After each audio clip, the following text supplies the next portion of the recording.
Assalamualaikum warahmatullahi wabarakatuh. Salam sejahtera untuk pendengar setia channel Kalam Hikmah. Mudah-mudahan Allah merahmati kita semua di dunia dan di akhirat.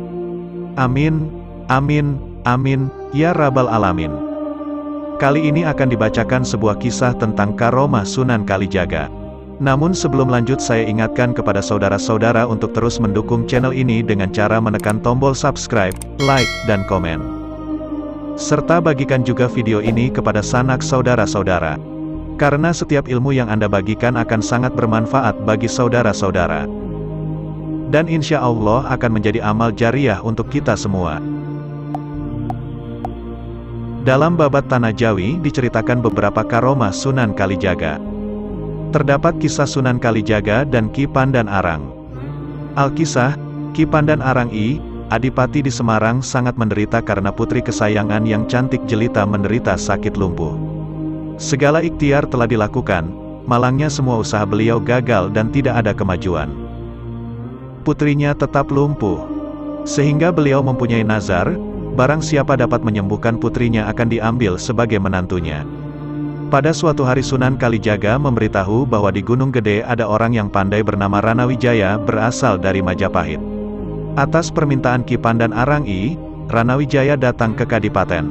Dengan doa khusus beliau mendoakan sang putri. Akhirnya sang putri dapat disembuhkan. Akhirnya Ranawijaya diambil sebagai menantu. Pada saat Ki Pandan Arang meninggal dunia, Ranawijaya menggantikan dengan gelar Ki Pandan Arang II. Daerahnya maju pesat, rakyatnya makmur termasuk perkembangan agama Islam cukup memuaskan. Namun kemakmuran dan keberhasilan dalam pemerintahannya membuat Ki Pandan Arang II lupa diri. Ia jadi congkak, sombong dan kedekut. Ia selalu mengejar harta walaupun sudah melimpah ruah. Mengetahui keadaan semacam itu, Sunan Kalijaga datang menyamar sebagai penjual rumput. Dalam kesempatan tawar-menawar disisipkan peringatan terhadap perilaku Ki Pandan Arang II yang telah menyimpang dari ajaran agama Islam. Berulang kali Sunan Kalijaga datang memperingatkan namun tak dihiraukan. Akhirnya Sunan Kalijaga menunjukkan kesaktiannya, setiap tanah yang dicangkulnya berubah menjadi sebongkah emas dan diberikan kepada Pandan Arang. Pandan Arang sangat heran terhadap kesaktian penjual rumput.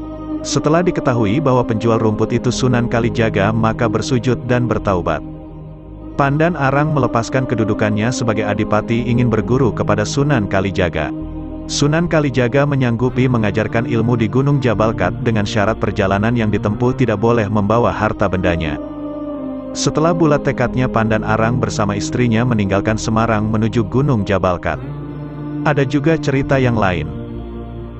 Pada saat Sunan Kalijaga tiba di sebuah dusun, Sunan Kalijaga merasa sedih karena rakyat di dusun itu banyak yang kelaparan, sementara kepala dusunnya hidup dalam kemewahan dari hasil jerih payah rakyatnya.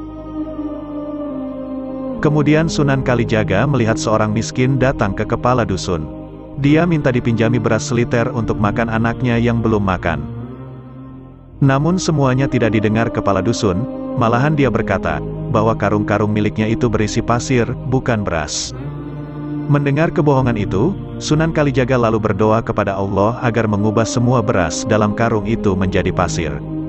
Doa itu dikabulkan Allah. Kepala dusun itu terperanjat kaget. Aku rugi gara-gara kamu. Tahu, beras-berasku berubah semua menjadi pasir. Kata juragan, semua karung itu memang isinya pasir, bukan beras. Kepala dusun itu segera minta tolong kepada Sunan Kalijaga. Kanjeng Sunan, tolonglah saya. Kembalikan beras-beras saya yang akan saya jual ini. Bukannya engkau tadi mengatakan isi karung ini memang pasir? Sunan Kalijaga menyindir kepala dusun yang kikir tersebut. Saya tadi hanya berbohong kepada orang miskin itu agar tidak meminjam beras yang saya miliki. Kepala dusun menyesal dan berjanji akan membagikan beras miliknya pada penduduk kampung. Sunan Kalijaga berdoa semoga Allah mengampuninya dan mengembalikan pasir itu menjadi beras kembali. Allah mengabulkan doa Sunan Kalijaga. Maka pasir yang ada dalam karung-karung itu kembali menjadi beras. Kemudian kepala dusun itu membagikan berasnya kepada penduduk kampung, termasuk kepada Sunan Kalijaga.